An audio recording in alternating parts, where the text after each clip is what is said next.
Being an entrepreneur can be a lonely place. Most businesses don't even get past the first 3 years. So in this series, we're going to be talking to entrepreneurs that are high-performing or high-performing businesses that can help you with hints, tips and hacks to help you fast-forward your way to success. My name is Mark Burgess. I've got over 20 years experience working as an entrepreneur, building up various different businesses. I've wrote a best-selling book. I speak nationally and internationally at different conferences, and this is Raising Your Game.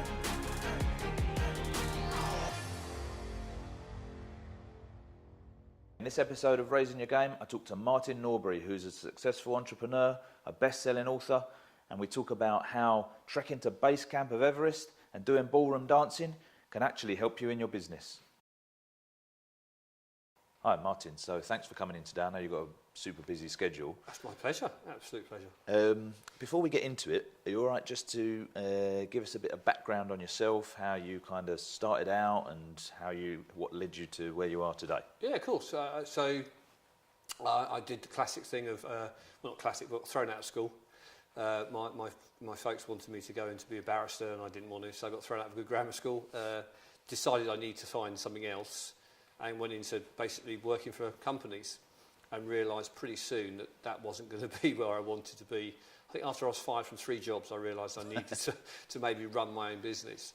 And a pure chance came where I got an opportunity to run my business and grew it quite well and sold it I started my business in 91, sold it in 96, sold it again in 97. So it's quite a good way to have a business and sell it twice. And then basically got headhunted to run quite a large company and turn it around, and we did that a few times. And then in 2010 was my ultimate year, really. We just about to sign a huge global contract. The PLC, which I was part of the division of running, had turned itself around. And my wife was expecting our first child. Right. And on the 18th of February, everything changed because, unfortunately, our daughter was born dead.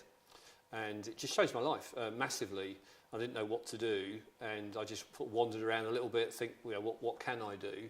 And started talking to other business owners, and they said, you've got some insight into business from a large corporate level that would really help us as a small business.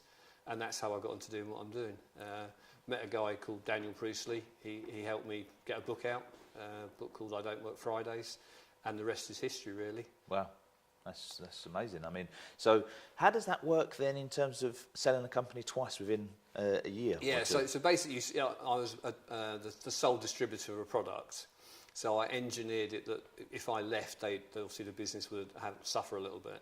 So they bought me into their business, and then as a group of us, we then resold it again a year later to a larger company. Wow. But a lot to learn when you want to exit a business, of how to exit properly to actually earn more money than you think you can, which is quite useful. Okay. I'm going to come back to that. Okay. And I know recently you climbed to Everest Base Camp. Yes. What was that like? Well, so mentally challenging, physically challenging, but the sight of doing it was incredible. When we lost Lou, Jackie and I wanted to spend more time together, obviously, and within sort of 18 months we had twins, which was brilliant.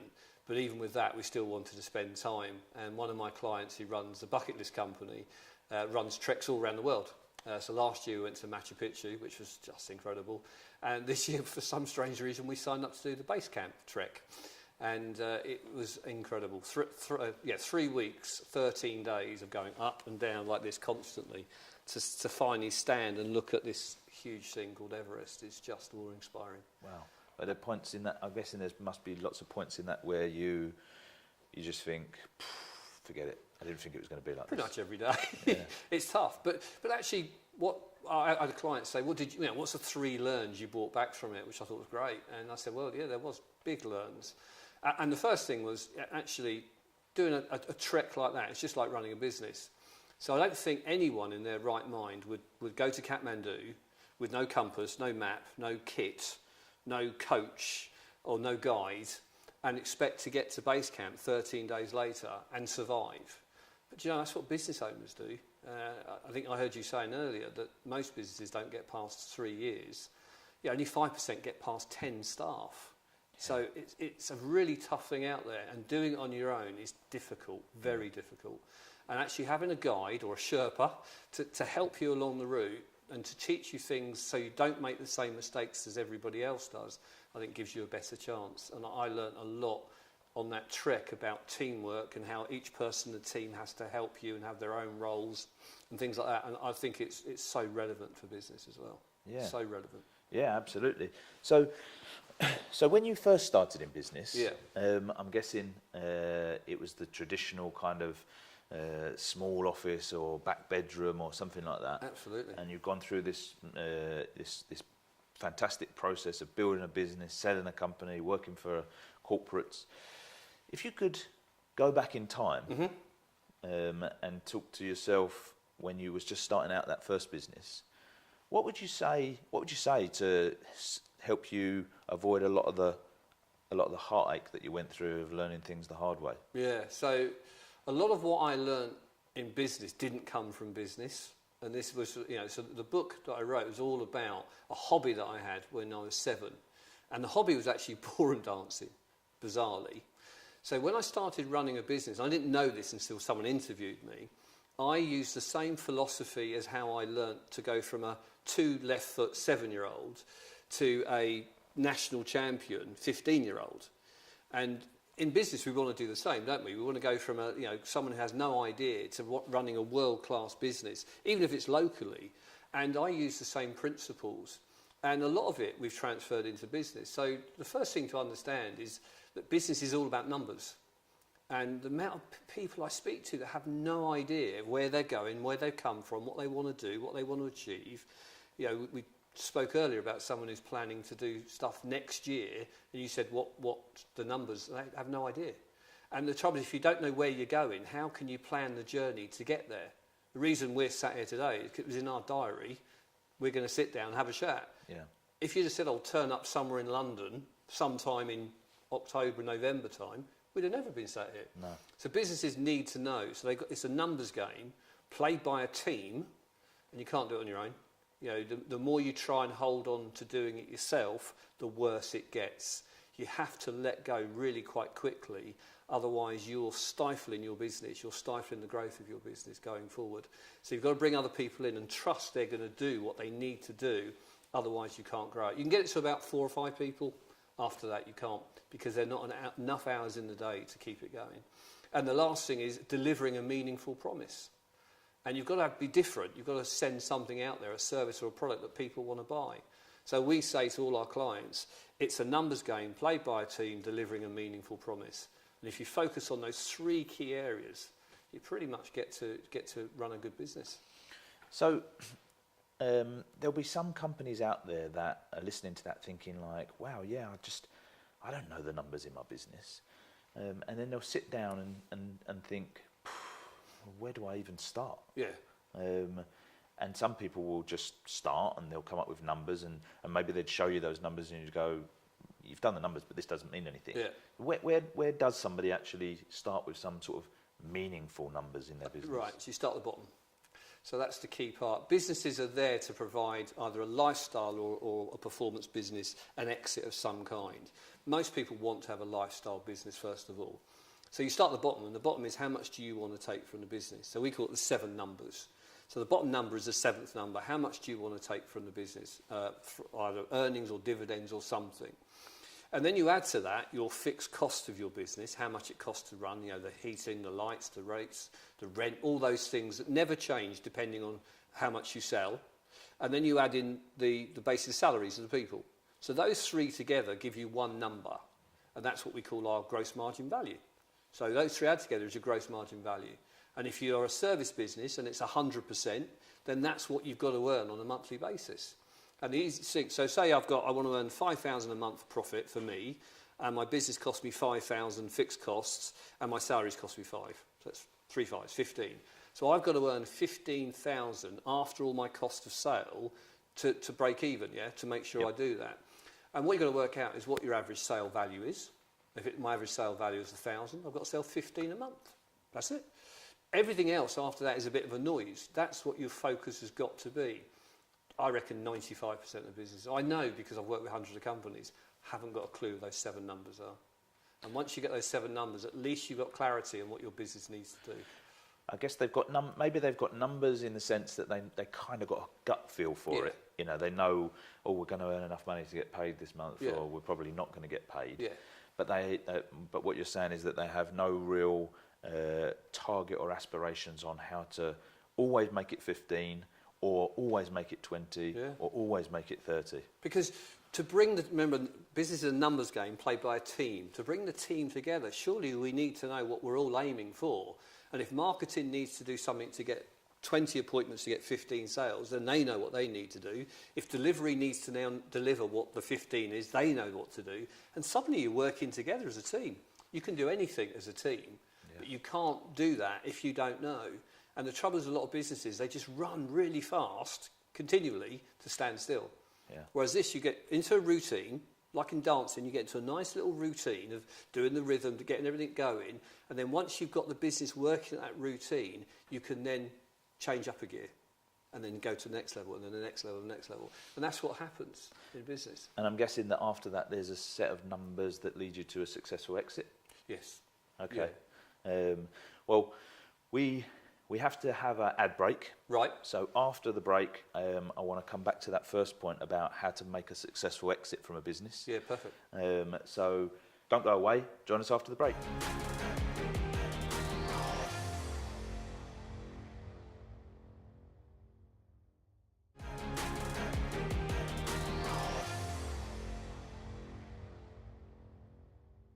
Okay, so before the break, we were just talking about the numbers. Yeah.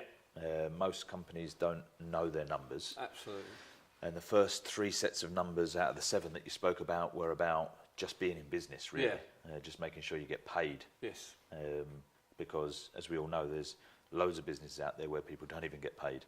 Well, they work less than they would if they worked at McDonald's, but they think they run their own business, whereas the business runs them, really. Absolutely. And much earlier in the show, you spoke about what makes a successful exit. Yeah. So, do the other numbers lead towards the successful exit? On a consistent basis, yes. So, obviously, if you want to, there's lots of different types of exit. So, I think one of the more popular exits at the moment is actually just semi-retirement from your business. So, if you can get your business to be earning you a certain amount of income without you having to be there, then why would you want to sell it if the business isn't going to go out of fashion, or AI is not going to take over and completely change it? Why would you want to sell it? Because if you sell, say you sell a business for 7 times the profit and you make 100,000 profit, so you sell it for 700,000. After the 7th year, you've got no money coming in, and the other person's got all the income coming into them. So for me, what we try and encourage a lot of our clients is actually retire from that business and set up another one.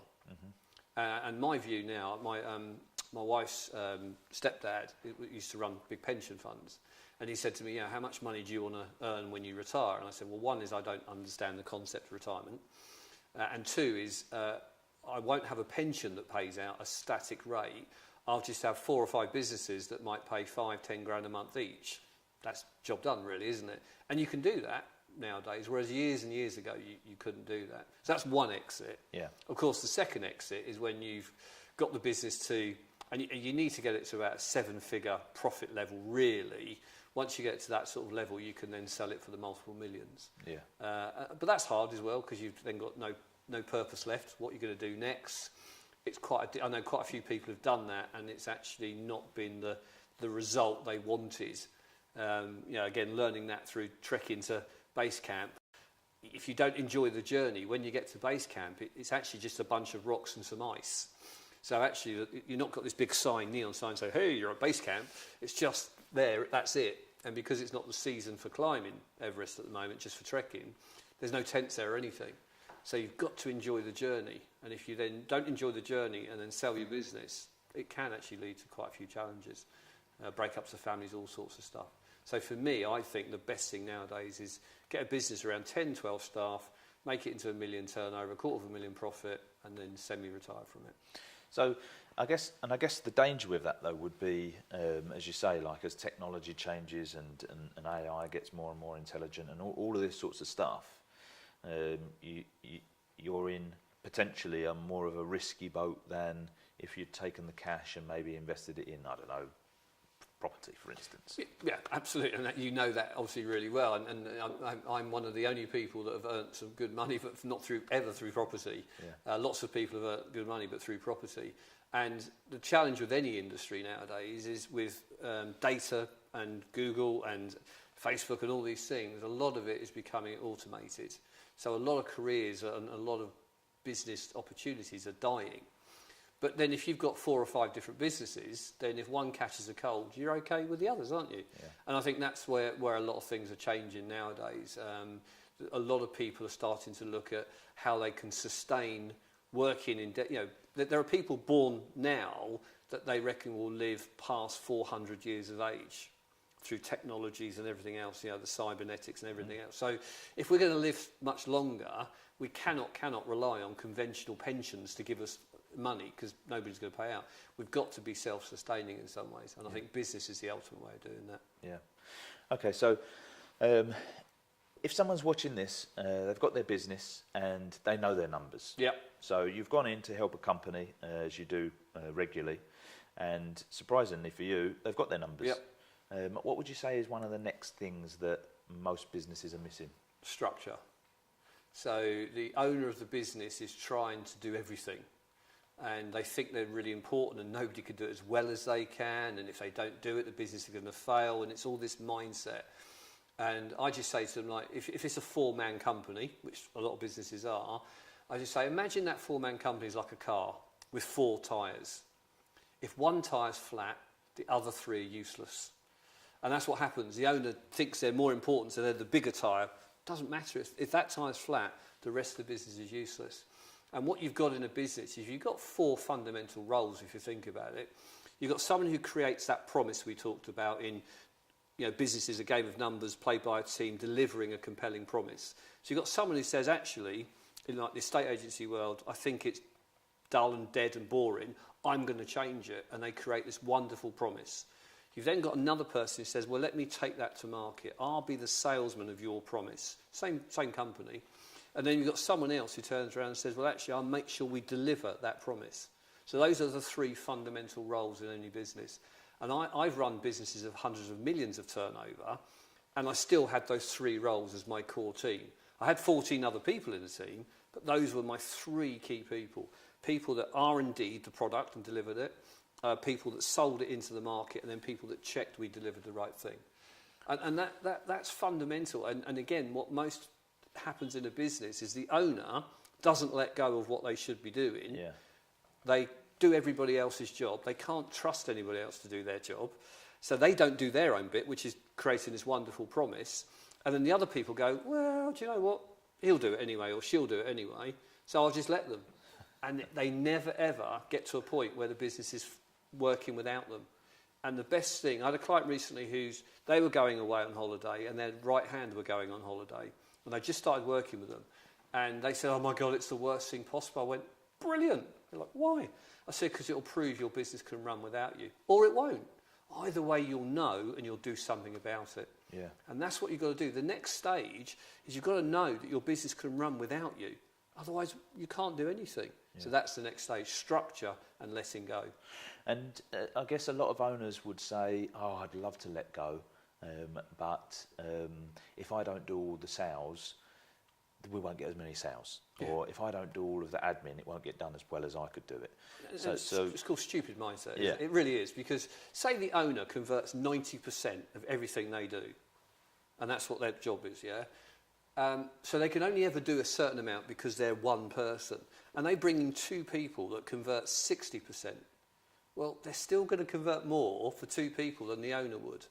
And do you know any business on the planet where the owner does everything? No. At some point, they've got to let go. And it's a scary, I won't swear, but it's scary stuff, letting go of your business, because you don't know where it's going to go. So the third step is having what we call alerts in our scale model. Alerts are, please tell me, business, when we're going wrong. What are the alerts in our business, the early warning system that says something isn't working, something isn't going right? Because even if you semi-retire, you need those alerts in your business. So on a daily, weekly, monthly basis, you can find out if your business is working or not. And without the alerts, you let go, everything goes completely to hell and whatever else. And the alerts come back down to the numbers. Everything. It's all a numbers game. It's all a numbers game. People don't realise. They think business is about selling houses or selling pottery or consulting or whatever. That's the product or service you deliver. The business behind it is all about the numbers and how those numbers work for you as a business. And I don't know any, you take something like a big supermarket chain, they report numbers on a year basis, but with like 0.1%, 2% change. How they do that is because they're on top of their numbers all the time. And small businesses don't believe that's the right way of going. But let me tell you, I don't know any company that doesn't have that is successful, that didn't know where they were going, where they started, what the plan was, and how to measure it on that journey. And if you don't do those things, then you really are struggling to run a business, I think. It makes a lot of sense. So a business owner's out there and they're thinking to themselves, right, I'm going to get my numbers, I'm going to delegate my work to my staff. They delegate their work to their staff and they start tracking their numbers, and their numbers aren't working. They've either got bad staff, could be, or bad product, could be. Let's say that it's more of a staff aspect. How do they go about getting themselves in a situation whereby they're surrounded with the right people? Right. Well, the first thing you've identified is what you just said there is a really good step in a business evolution, because what the business owner is now doing is asking questions because they know something isn't working. Whereas before they go, don't know what to do next, and they run around like a headless chicken. Now they go, something isn't working, and these numbers over here aren't producing the right results.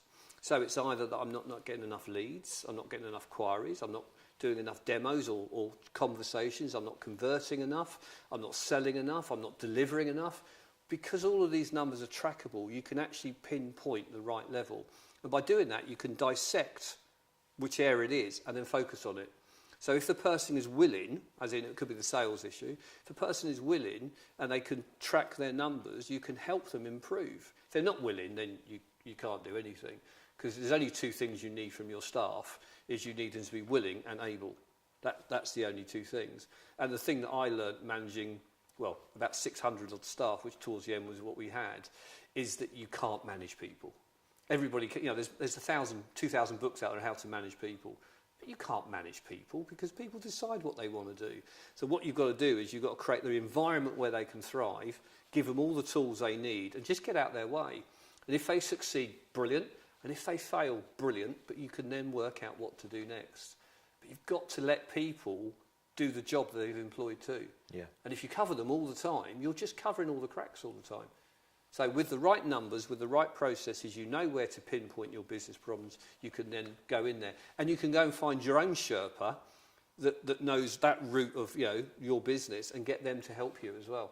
So on that basis, would you say it's important for business owners to have their own coaches? Yeah, absolutely. I started dancing at 7 and finished at 15. I had so many coaches that helped me do different things, and my partner, got the routine, got the steps right, got the music right, everything. Because if you want to become good and world class at anything, and if you want a successful business, you have to do that nowadays, is you need the right input, don't you? You have to have the right understanding. In the UK, you can set up a business tomorrow without any knowledge whatsoever.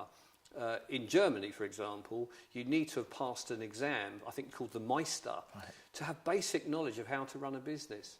I think the fundamental problem with businesses in the UK failing, and you said earlier, like 1 in 3 fail, or 1 in 9 out of 10 fail in the first 10 years, is not because they're not willing or not able, they just don't know enough about how to run a business. And we can do that because there's enough information on the internet to find out, and there's enough people out there to help them if they want help as well. That's brilliant. I'm guessing that if people want to read more about this, they could buy your book, I Don't Work Fridays. Can they reach out to you on social media? You're on LinkedIn, absolutely. Facebook? Martin J. Norbury's all over social media. If they look I Don't Work Fridays, you'll find us all over the place. We've got our YouTube channel and things like that. And we do what we do. We have a lot of time off during the year to do other things. So we help people sometimes, and I had a guy phone me up yesterday, and he turns over 90 grand a year, and he thought, you're going to help me, and I just pointed him on those 7 numbers. He's gone off happy as Larry because he now knows what he needs to do in his business. So they can reach out, and we're more than happy to help them. Brilliant. Thanks very much for coming in. It's been a pleasure. Thank you so much. Thanks.